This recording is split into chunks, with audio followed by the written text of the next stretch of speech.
नमस्कार, मैं हूं शरद द्विवेदी और आज का हमारा मुद्दा है मध्य प्रदेश में महानिवेश मोहन बनाएंगे अव्वल प्रदेश।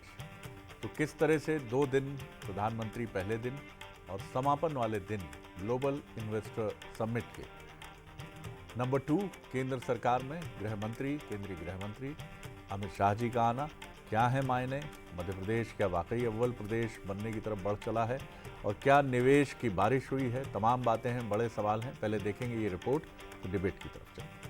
आइए विश्वास के साथ मध्य प्रदेश में इन्वेस्ट करिए और मध्य प्रदेश को एक देश का प्रमुख राज्य बनाने में सहायता करें। अंत में केंद्रीय गृह मंत्री अमित शाह ने भोपाल में 2 दिन चले ग्लोबल इन्वेस्टर समिट का समापन किया। मुख्यमंत्री मोहन यादव के नेतृत्व में इस समिट में मध्य प्रदेश में महानिवेश आने के संकेत सामने आ चुके हैं। समिट में 30,000 से ज्यादा निवेशकों ने शिरकत की, जिसमें शहरी विकास, स्टार्टअप, टूरिज्म, टेक्नोलॉजी और निर्माण क्षेत्र में संभावनाओं पर चर्चा हुई। ग्लोबल इन्वेस्टर समिट में 30,77,000 करोड़ के निवेश प्रस्ताव मिले हैं। 30,77,000 करोड़ के MOU साइन हुए। 50 से ज्यादा देशों के निवेशक शामिल हुए। अलग अलग क्षेत्रों में समिट का हुआ प्रयोग। MP में लोकल और ग्लोबल निवेश बढ़ाने का रोड मैप तैयार। MP को मैन्युफैक्चरिंग हब बनाने की दिशा में बड़ा कदम। MP के पारदर्शी शासन ने निवेश को किया आकर्षित। अमित शाह ने कहा, MP बीमारू माना जाता था, अब विकसित है। 5 लाख किलोमीटर का सड़क नेटवर्क बना। देश में सबसे ज्यादा खनिज वाला राज्य MP है। देश का कॉटन कैपिटल बन चुका है MP। फूड प्रोसेसिंग के लिए भी MP बड़ा राज्य। समिट के बाद MP बनेगा सबसे बड़ा अचीवर। समिट MP ही नहीं, देश के विकास को भी गति देगा। मुखिया मोहन यादव ने ग्लोबल इन्वेस्टर समिट के लिए पूरे देश के दौरे किए, तो विदेश जाने से भी गुरेज नहीं किया। तभी तो उनकी कोशिशों और मध्य प्रदेश के बढ़ते कदम की PM मोदी और अमित शाह ने तारीफ की। विकसित मध्य प्रदेश से विकसित भारत की यात्रा में आज का ये कार्यक्रम बहुत ही अहम है। इस भव्य आयोजन के लिए मैं मोहन जी और उनकी पूरी टीम को बहुत बहुत बधाई देता हूं। इस बार मध्य प्रदेश ने एक नया प्रयोग भी किया। ये प्रयोग आने वाले दिनों में बहुत सारे राज्यों को भी दिशा दिखाने वाला है कि हर क्षेत्र का एक अलग इन्वेस्टमेंट समिट 2 दिन का कर पूरे मध्य प्रदेश का एक प्रकार से समविकास करने का प्रयास किया गया है। मुख्यमंत्री की मेहनत और कोशिश से प्रदेश को विकास के नए पंख लग रहे हैं। समिट की सफलता को लेकर CM मोहन यादव भी उत्साहित हैं। मुझे इस बात का संतोष है कि जो भावना के आधार पर हमने ये इन्वेस्टर समिट रखी थी, उसके रिजल्ट भी उस आशा के अनुकूल आ रहे हैं। और लेकिन हमने ये भी बात सही है कि रीजनल इंडस्ट्री का एनक्लेव करते करते जो माहौल बनाया था, वो विश्वास का सेतु के रूप में काम कर रहा है। इसमें दोनों तरह से हुआ, एक तो व्यापारियों को भी भरोसा हुआ और हमारी सरकार, व्यवस्था, विभाग, इनकी भी अपने आप में ट्रेनिंग हो गई। मुझे इस बात का संतोष है कि इसका परिणाम अच्छा आएगा, ऐसा मैं मान के चलता हूँ। वहीं कांग्रेस समिट को लेकर अपने सियासी रुख पर अभी भी कायम है। देखिए, बड़े बड़े भारतीय जनता पार्टी ने समिट को लेकर बात तो करी, लेकिन कितना आता है, कितना इन्वेस्टमेंट आता है, वो महत्वपूर्ण है। अभी तक जितने इन्वेस्टमेंट मीट्स हुई है, उसमें कितना आया आपको पता है। अगर पैसा आया होता, विकास हुआ होता, तो प्रदेश कर्जे में नहीं होता। और अगर प्रदेश कर्जे में है, इसका मतलब विकास नहीं हो रहा।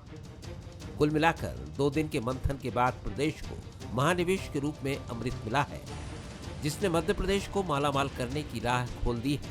रोजगार के लिहाज से भी ग्लोबल इन्वेस्टर समिट स्वर्णिम साबित हो सकता है। कुल मिलाकर समिट से मध्य प्रदेश में महानिवेश आएगा, जिसके सहारे मोहन मध्य प्रदेश को अव्वल प्रदेश बनाएंगे।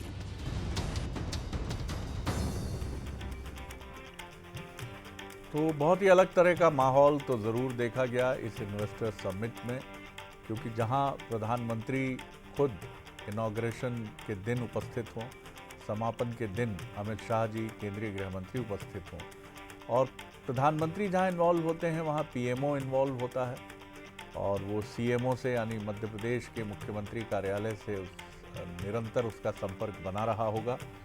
और इसी तरह पोस्ट जो सक्सेस क्लेम्स हैं इस इन्वेस्टर समिट के, उन पर भी पीएमओ की निगाह रहेगी सीएमओ के साथ साथ। और ये कोऑर्डिनेशन डबल इंजन सरकार की सार्थकता को सही मायने में आप कह सकते हैं कि चरितार्थ करता है और ये बताता है कि डबल इंजन के मायने क्या। अब तक ये स्लोगन हम सुनते तो ज़रूर आए थे, लेकिन जिस तरह प्रधानमंत्री जिस चिंता के साथ और जिस चिंतन के साथ यहाँ आए, वो एक बहुत अलग छवि प्रस्तुत करता है। क्योंकि आमतौर पर इसके पहले हमने जितनी इन्वेस्टर समिट देखी हैं, वहाँ केंद्रीय कोई नेता आता तो ज़रूर था, लेकिन वो प्रधानमंत्री या केंद्र सरकार में नंबर 2 यानी केंद्रीय गृह मंत्री जैसा व्यक्तित्व नहीं होता था। और जिस तरह से हमने देखा है कि 30 लाख करोड़ के आसपास या उससे भी कुछ अधिक निवेश की बात सामने आई है। और 30 दिनों तक कोशिश रहेगी सरकार की कि जो भी निवेशक हैं उनकी सारी जो औपचारिकताएं हैं उनको पूरा किया जाए। बंसल न्यूज़ के जो सवाल हैं वो देख लीजिए। क्या इस मेगा इन्वेस्टमेंट के सहारे सीएम डॉक्टर मोहन यादव प्रदेश को बना पाएंगे अव्वल प्रदेश? क्या ग्लोबल इन्वेस्टर समिट से प्रदेश के युवाओं को मिलेगा रोजगार का संदेश? और क्या समिट की सफलता से डॉक्टर मोहन यादव का कद केंद्रीय नेतृत्व की नज़र में और बढ़ेगा, जिसके इंडिकेशंस मिले हैं? क्योंकि प्रधानमंत्री और केंद्रीय गृह मंत्री दोनों ने उनकी सराहना की है। और जब बंसल न्यूज़ ने भी उनसे पूछा कि आप उनके गुड बुक में नज़र आते हैं, तो उन्होंने कहा ये केंद्रीय नेतृत्व का रवैया है कि वो नए लोगों को आगे बढ़ाने में विश्वास रखते हैं। चलिए जो डिबेट की तरफ चलते हैं। जो मेहमान हमारे साथ हैं उनसे मिलिए। स्टूडियो में मेरे साथ हैं जयप्रकाश पाराशर जी, वरिष्ठ पत्रकार, अर्थ संबंधी मामलों के, बहुत स्वागत है।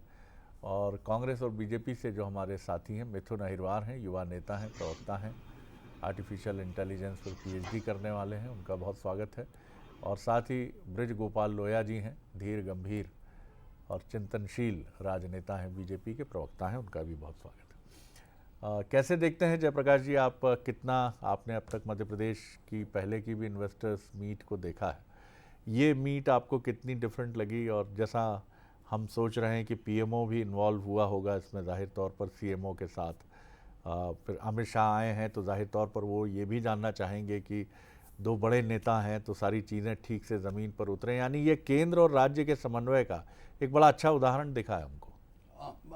बिल्कुल शरद जी, मुझे लगता है कि इंटेंट तो दोनों तरफ से बहुत अच्छा शो किया है। जो दोनों, चूंकि डबल इंजन की सरकार जो है, नरेंद्र मोदी जी का बड़ा मुहावरा रहता है आमतौर पर जब भी वो राज्यों में चुनाव के समय प्रचार करने के लिए जाते हैं।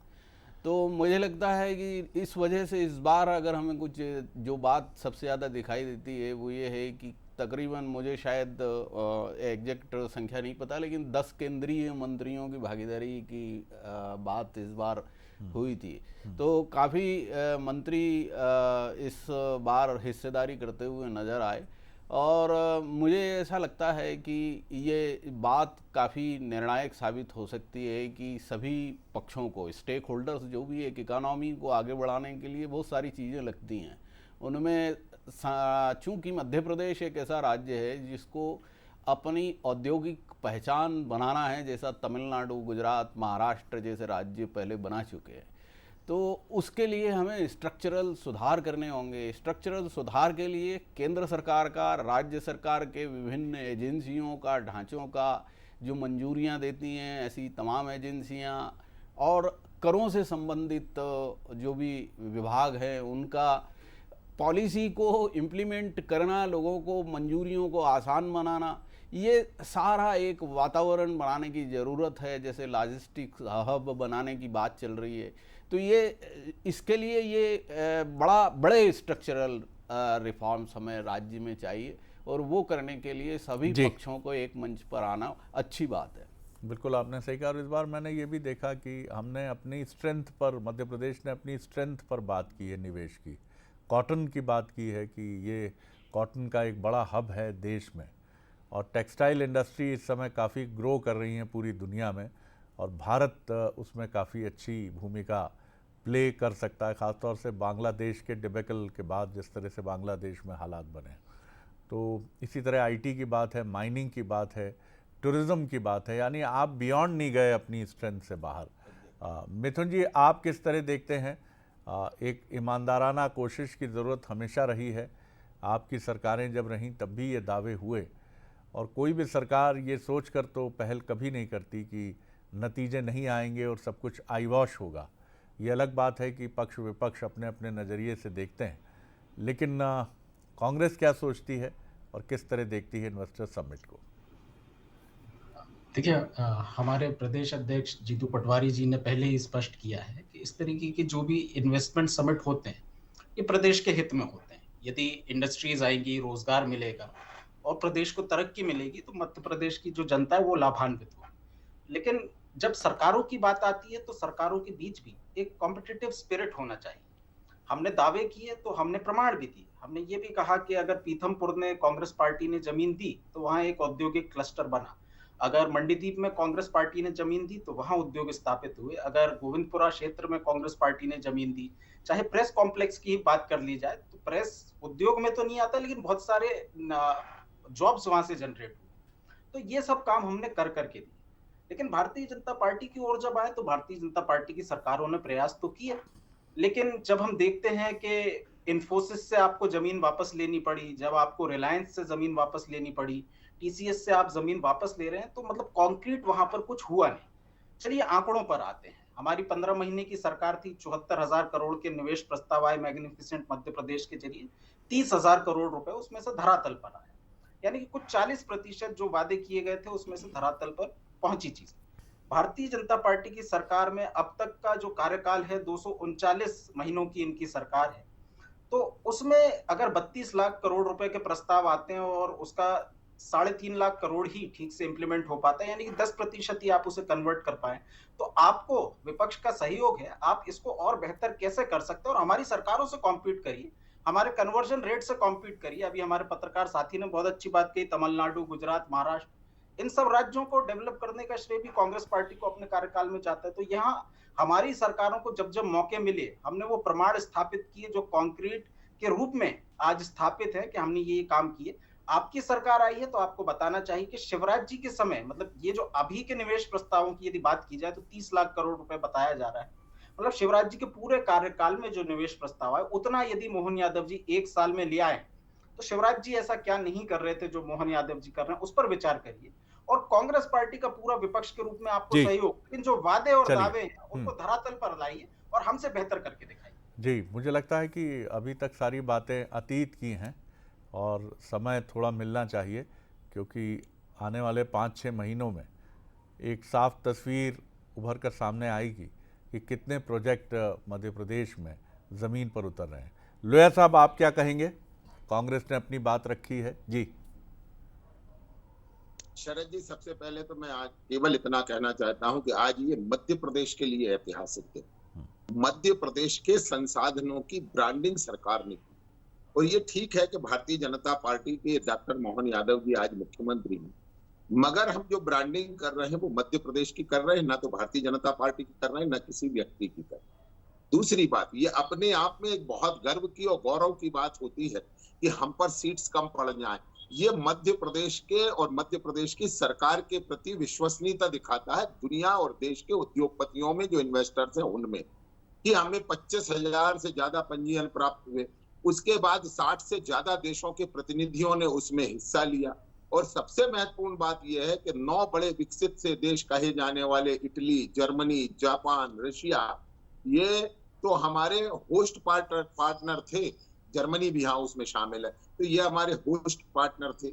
और मध्य प्रदेश की जो विविधताओं को जिस तरह से सरकार ने प्रेजेंट किया, उसके कारण पूरी दुनिया में और देश के उद्योगपतियों में और निवेशकों में जो उत्साह का वातावरण बना, उसका ये परिणाम है कि 30,77,000 करोड़ का निवेश प्रस्ताव प्राप्त हुआ है। मिथुन जी अभी कह रहे थे कि हमारी क्या कमियां रहेगी। देखिए मिथुन जी, आज जो हुआ है वो केवल 2 दिन का इवेंट नहीं है। आज जो हुआ है वो एक एक ईंट पूरे वर्ष माननीय मुख्यमंत्री जी और सरकार ने जोड़ी है, जिस पर बना ये महल 2 दिन के लिए दिखाई दिया है। एक वर्ष 7 investor summit, regional industrial summit किया गया। उसके बाद फिर मध्य प्रदेश की ब्रांडिंग करने माननीय मुख्यमंत्री जी अहमदाबाद गए, कोयम्बटूर गए, मुंबई गए, दिल्ली गए और उसके बाद देश की सीमा से बाहर निकलकर यूके भी गए और जर्मनी भी गए, जापान भी गए। तो ये सारा जो 1 वर्ष का प्रयास था वो आज दिखाई दिया है। और मैं समझता हूं जहां तक कि मध्य प्रदेश के इतिहास में ये मील का पत्थर है कि जो आने वाले समय में जो आत्मनिर्भर और स्वर्णिम मध्य प्रदेश की कल्पना हम लोग किया करते थे उसको आकार मिलेगा।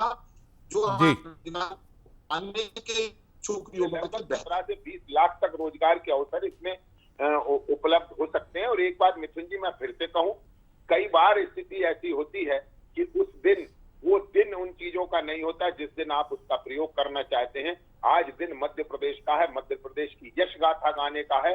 आज भी हमारे जो पार्टी आपकी गलती कर चुकी है कि उन्होंने 4 दिन पहले बुकलेट और प्रेस कॉन्फ्रेंस करके मध्य प्रदेश को बदनाम करने की कोशिश की थी, आज हो सकता है कि आज का दिन आपके पास है कि अपनी उस गलती को कुछ कम कर सकते। चलिए, ये तो ऐसा है कि रेत में से तेल निकालने के समान है कि सत्ता पक्ष से कहा जाए कि विपक्ष की तारीफ कर दें। हालांकि कई बार ये भी हमने देखा भी है देश के अतीत में, आगे भी हो जाए तो कोई मुश्किल नहीं। एक दिन पहले ही हम जब बात कर रहे थे तो कुछ बिंदुओं पर कांग्रेस के साथी जो थे डिबेट में, उन्होंने कुछ चीज़ों से सहमति जताई। जयप्रकाश जी, एक अंतर जो हमने और अनुभव किया, 2 दिन मैं भी स्वयं रहा इस इन्वेस्टर समिट में, आप भी रहे, हमने ये फील किया कि भारत की जो ग्लोबल पोजीशनिंग है उसका असर दिखा मुझे इस इन्वेस्टर मीट पर। ख़ासतौर से जो फॉरेन से आए हुए इन्वेस्टर्स थे, जापानीज़ थे, जो जर्मन्स थे, यूके से आए थे, उन्हें इसकी धमक मैंने महसूस की, हमने महसूस की कि आप 5वीं ग्लोबल इकॉनमी हैं और 2027-28 तक तीसरी होने की तरफ है और चीन के बाद आप सबसे बड़ा कंज्यूमरिज्म का, उपभोक्ताओं का सबसे बड़ा बाजार है। तो क्या इसका भी हमें इन्वेस्टर मीट पे फ़ायदा मिलेगा? बिल्कुल, जो ग्रोथ होती है, पूरी दुनिया जो पैसा कहाँ लगाएगी, पैसा वहाँ लगाएगी जहाँ ग्रोथ दिखाई देगी। भारतीय अर्थव्यवस्था आज अंतर्राष्ट्रीय स्तर पर 6% से 6.5% तो अभी भी चल रही है। 8%, 9%, 8% तक हम अभी हाल ही तक ग्रो कर रहे थे। तो मुझे क्या लगता है कि पूरी दुनिया में अभी जहाँ पर जैसे यूरोप में समस्याएं हैं और भी कई दुनिया के देशों में हैं, वो सारे देश जो है भारत को अपनी ग्रोथ को सस्टेन करने के लिए एक इन्वेस्टमेंट डेस्टिनेशन की तरह देख रहे हैं। तो पूरी इस बात की पूरी संभावना है कि पूंजी का प्रवाह भारत की तरफ आए। देखिए, मध्य प्रदेश जो है वो आज ही एक CIA ने एक रिपोर्ट जारी की, एनविजनिंग मध्य प्रदेश, उसमें उन्होंने बताया है कि 2 ट्रिलियन US डॉलर की इकोनॉमी हम 2027 में यानी मध्य प्रदेश हो जाएंगे। तो भारत की अर्थव्यवस्था हाल ही तक पूरे देश की अर्थव्यवस्था 2 ट्रिलियन US डॉलर की थी, अभी भी हम 4 US ट्रिलियन डॉलर हैं। तो आप समझिए कि मध्य प्रदेश में जो पोटेंशियल है, ये पोटेंशियल पूरा एक्सप्लोर करने के इस दौरान संभावनाएं हैं और इसका दोहन किया जाना चाहिए पूरे जोर शोर से। शरद जी, मध्य प्रदेश भारतीय जनता पार्टी के लिए पॉलिटिकली भी बहुत इंपॉर्टेंट रहा है, बड़ा सपोर्ट किया है उसने। अगर आप पिछला लोकसभा चुनाव देखें, पूरी सीटें उसको मिली है। तो उसका इस पर अगर ऐसा आर्थिक विकास के मोर्चे पर पूरा जोर लगाना कोई बहुत अस्वाभाविक बात नहीं है। जी, ठीक कहा आपने। मिथुन जी, इससे आप भी इनकार नहीं करेंगे, मेरा भी प्रयागराज जाना हुआ 3 बार कवरेज के सिलसिले में भी और एक बार सनातन उद्देश्य से भी। तो हमने सड़क मार्ग को ही चुना और मैंने ये देखा कि हम मध्य प्रदेश ही नहीं, छत्तीसगढ़ ही नहीं, बल्कि महाराष्ट्र और कर्नाटक, तेलंगाना, यहाँ से आने वाले श्रद्धालुओं के लिए भी सबसे बेहतर मार्ग मध्य प्रदेश का सड़क मार्ग था, जो 539 किलोमीटर की दूरी 6.5 घंटे में तय करा देता है। सड़कों की हालत बदली है। अब दिल्ली मुंबई कॉरिडोर है जो मध्य प्रदेश, जिसका बड़ा हिस्सा मध्य प्रदेश से गुजर रहा है। तो ये चीज़ें बताती तो हैं कि अब वो तस्वीर नहीं है। इसमें आपके कंट्रीब्यूशन से भी इनकार नहीं किया जा सकता।